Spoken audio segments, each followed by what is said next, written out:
Available for sale securities is another type of debt investment, and it is a security that is not classified as trading or held to maturity.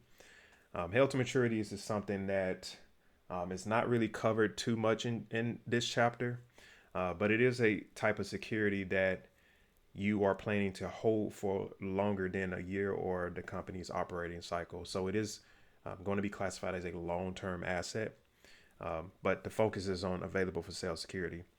Now, available for sale security, it is similar to trading security, but there are a couple differences between the two. If you are going to if you are actively trading available for sale securities, then it's going to be classified as a current asset, same as the trading security.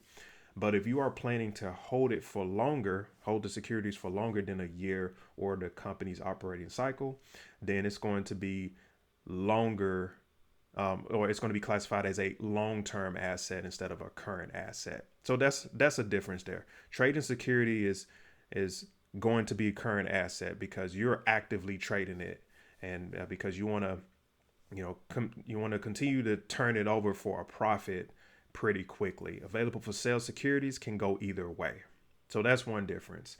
Another difference is the reporting side of things. What accounts are going to be affected and how it's going to affect specific financial statements. So for trading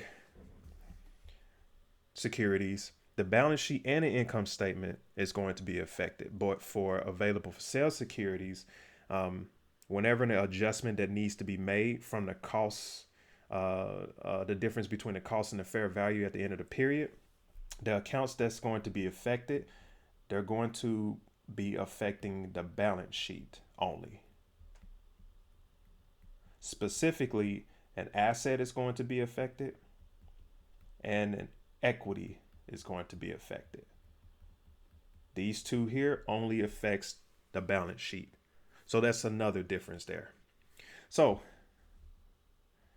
for example, we're going to say you bought debt securities for $10,000 on March 1st, and then the fair value of those securities on March 31st, so the end of the period, comes out to be $12,000. So we see here that there's a $2,000 increase in those securities, and it needs to be reflected in the company's books. Okay. So let's go ahead and reflect this change. We're going to put in a date, account, DR for debit, CR for credit. And the date we're going to use is March 31st. Okay, so the account that's going to be debited is going to be fair value adjustment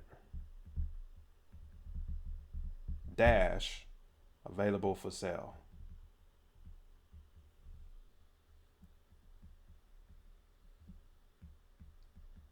For $2,000. So similar to trading, except that the trading, or for trading securities, the account is called fair value adjustment dash trading. So this is going to be increasing the balance in this fair value adjustment account, which is affecting the balance sheet.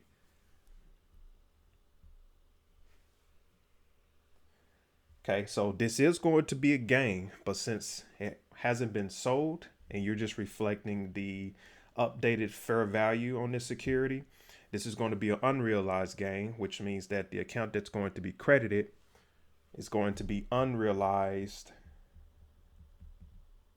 gain dash equity for $2,000. Okay, so this credit here, if this was a trading security, the account would be unrealized gain dash income, which will affect the income statement.